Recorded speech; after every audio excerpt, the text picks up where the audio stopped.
Welcome to Section 420, Talkin Yankees, the podcast. Well, the Yankees take one on the chin big time up in Fenway, getting swept by the last-place Boston Red Sox, and probably the last game, the most hurtful one, blowing a 10th inning lead there after coming back against Chapman after being no-hit early in the game than that. Finishes off this miserable sweep for the Yankees, as they now find themselves technically now second place in the AL East. I mean, record-wise tied with Tampa Bay, but with the 4 losses in a row, I guess statistical-wise, percentage-wise, raised a little ahead of them, which wouldn't be worried about that right now. But, of course, the big question is this the same thing? Is this here we go again with the Yankees having their late June, July, and early August, fumble, folly, drought, where the team struggles? Again, we've seen this the past couple of summers. Is that the same thing again? I don't think it is. And I'll give you kind of my reasons why there, but of course you can understand losing 4 in a row like that, and a lot of similarities just to the fact that, a lethargic offense, Judge hurt on the IL, some other pieces on the IL, and this is like, again, it kind of feels like last year a little bit, but again, I do not see that's the case, even though the Yankees have lost these 4 games to the Red Sox. So we'll get into the whole thing and kind of look up just the schedule ahead right before the All-Star break, which, again, I guess the Yankees could use a breather there, especially with the starting rotation as well. I'll get into the whole thing. Before we get started, make sure you subscribe to this audio podcast version of the show. So wherever you're listening now or wherever you go get your favorite podcast, search for Section 420 Talkin Yankees, the podcast, subscribe. And there's also the YouTube version of the show, the YouTube channel. Go to YouTube, search for Section 420 Talkin Yankees. You'll see me, you'll be happy. And just click on some episode and subscribe to the channel, and you get notified when new episodes go up. So the Yankees, after taking 2 out of 3 on the road in Detroit, which didn't get off to a good start, and we had the whole thing with the Jazz and the lollipop and all that nonsense there, but ultimately, Yankees taking 2 out of 3 there. And then this was supposed to be almost like a tune-up laugher for the Yankees. Again, the Red Sox, about 13, 14 games under 500, having all their problems, and the Yankees were kind of set up, for success in the series. I mean, the Red Sox on the Thursday game, just from coming back from the Rockies after, Chapman blowing a big game there, didn't get home till 5 in the morning. Now, yeah, it was a night game, but you would figure, the Yankees at least, sleep-wise and rest-wise had the advantage there, plus the fact that they had their de facto ace now, Cam Schlittler, on the mound.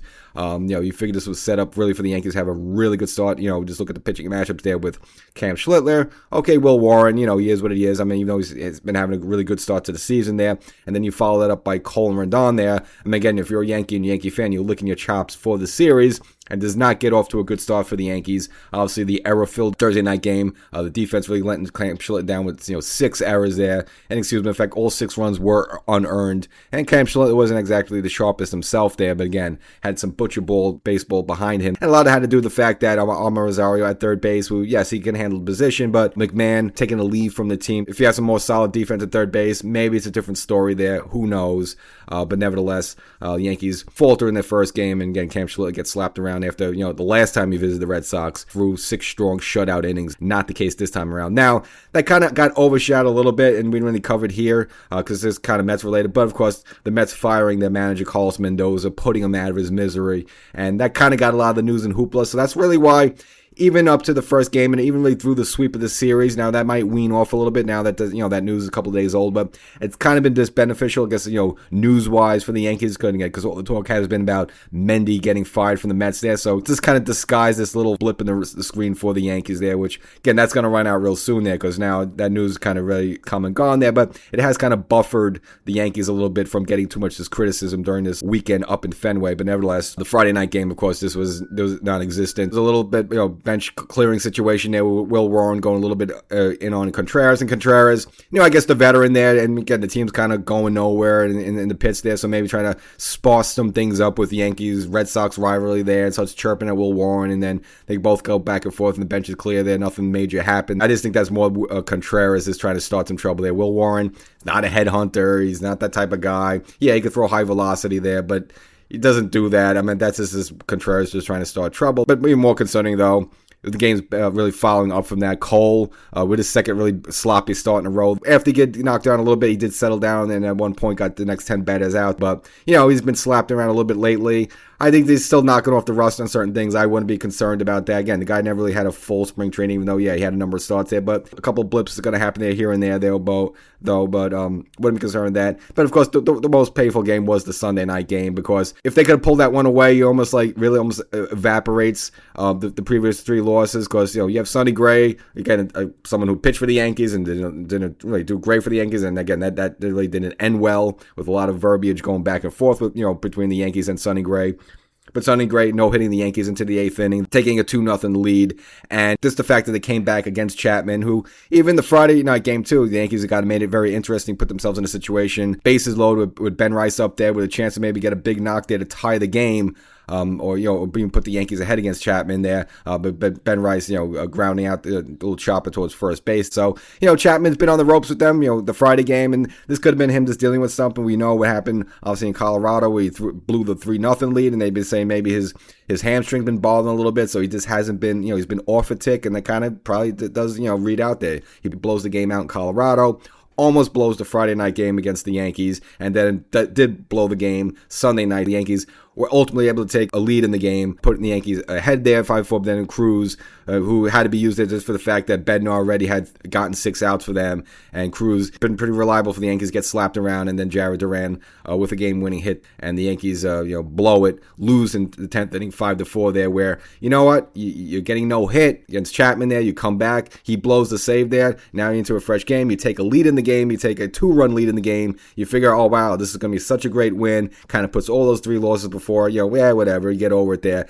and then you blow that game, which is the most painful one, and now you just walk out of there after just a miserable time up there in Fenway, and you also now have lost your lead in the American League East there. So, not good for the Yankees there now, and of course, the argument is this, here we go again? Is this going to be another big, summer swoon for them, a summer drought where they're just dreadful, and then you want to fire Cashman, you want to fire Boone, you want to get rid of everybody? I just don't think we're at that point with that. I mean, this is very different from last year's team, even though batting Jazz leadoff there, so that's really grasping for straws for ideas, but nevertheless, I guess Boone is trying anything at the point. I was just to say with these 4 games, the offense didn't come through. I mean, the pitching wasn't stellar there, but this was more the Yankee offense. This really was a no-show. I mean, you look at the Friday night game, only scoring 1 run. Saturday game, only scoring 1 run. And then the Sunday game, there being almost no hit into the 8th inning there. So I put this more on just the offense, just a bad couple of games there more than anything. Not saying the pitching was great and stellar, but again, I put this more on the offense there. So now if the pitching was just getting all ripped apart and the bullpen was getting all ripped apart, then I'll say I'd be a little bit more concerned with that. It's just, sometimes in Fenway, I don't know, even though it's really, it caters towards offense, but I just think it's just a funky bunch of games there, so I wouldn't go too crazy over it. The Yankees after this do come home to the Bronx, where they're more familiar with. You get another 3 games against Detroit, who, again, the Yankees took 2 out of 3 up there in Detroit, and of course Minnesota, who traditionally the Yankees have owned over the past 25 years. So you get these 6 games at home in the Bronx, and I think the Yankees more than should be willing to take at least 4 out of 6 of those games. Now things get a little tougher after that. You got and actually the Yankees could really help themselves if they want to. You got 4 games in Tampa against the Rays team that they're kind of neck and neck with right now. So, if they have a good stretch of games right before the All-Star break, they can really help themselves out, especially, against Tampa head-to-head. Now, we know the last time the Yankees went down there, I believe in April, they got themselves swept, and that's kind of when the things were in a bit of a panic mode, but the Yankees went on a bit of a tear after that. So, let's see if it's a different situation. But I do not see this as the big swoon, a big drought, a big nothing.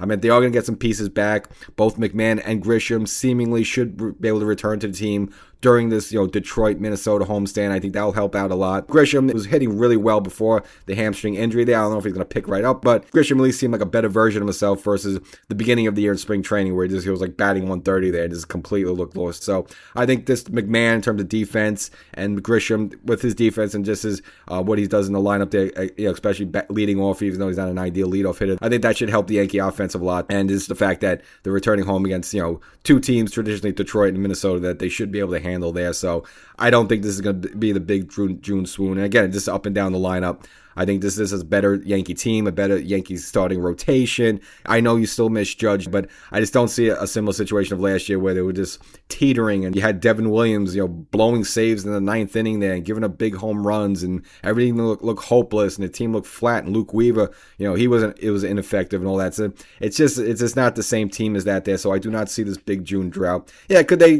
be maybe 500 for a while, a little bit okay, but I don't think it'll be as bad as it was last season, which then forced Cashman to make all those deals, bringing in Bednar, bringing in Duvall, who again, he hasn't been great as well, bringing in Jake Bird, again, another guy who wasn't been great as well, bringing in Cabarello and stuff like that, kind of just revamping, rechanging the team, bringing in McMahon. I just don't see, the team getting that bad where Cashman's going to have to make this whole plethora of moves. Now, could something happen with Volpe in the infield? Possibly, but again, overall, I don't see that happen. I don't think they're going to panic over everything. And I think this is going to stand pat a little bit. Just the fact they're, home against a couple of these foes there. But I mean, if you could take 2 and 2 out of that one before you go to the All-Star break, I think you would like your situation. And just about that time, I think Judge will be up for where he is re-imaging there. You can see what the progress is I have on that fractured rib. If he's ready to, resume baseball operations, or if he needs a couple more weeks off there before he can start swinging the bat. And before you know it, too, eventually I think Stanton should be coming back soon as well. I just think they're just keeping him on ice till October, but I could be wrong about that. So, not a good weekend for the Yankees. Not going to sugarcoat it. I think they did get the benefit of Mendoza getting fired and just kind of the dust settling of that. And you have things that you just know aren't going to happen that much. Cole, I don't think they're going to continue to have bad games like that. Schlittler, I think he's had one down game. He's been overall okay there. It's just a little bad stretch. I'm not going to put in this, and I just don't think this is the beginnings of a big summer drought that we saw in previous seasons for the Yankees. I just think this is a much better team and have much better pitching to, ride that storm a little bit. Could they go 500? Okay, but again, overall, it's not the most terrible thing in the world. And as we see from this team, usually by August, mid-August, they kind of button things up and get on a little bit of a run there, August and September, to get themselves into a playoff hunt, and then we'll see where the cards fall there. I'm not going that far ahead with them, but sucks losing to Boston, and they've had a miserable first half. And as we know, with baseballs, it's ups and downs, it's ebbs and flows, and you know what? Maybe this was going to be their moment of the year. This is probably their best weekend of the whole 2026 season. All the underplaying they've done and all the underperformance there, and again, this team is kind of hit rock bottom at certain points of this first half there, and this is their one. All right, at some point they're going to have a great moment. Okay, so they had it against the Yankees, their rival. It's just a law of averages. That was going to happen as well, so that's why I just don't read too much into this whole thing. And I know some people want to call it the Boston Massacre. I might label it. It wasn't really a full massacre. Again, a lot of these games were just low scoring, and just, massacres like you're losing like 10-1 and 8-0 and get blown out. Like, that wasn't the case in these games. A lot of times it seemed like the Yankee offense was sleepwalking the whole way, but I wouldn't call this Boston Massacre. It's just, all right, Boston had themselves a good stretch. Wowee. And within a week or two now and stuff like that, they'll go back to the losing ways, and, the half Fenway being empty, and they're booing their own players and stuff like that. So, whatever, just tip the cap and move on. So, catch you next time.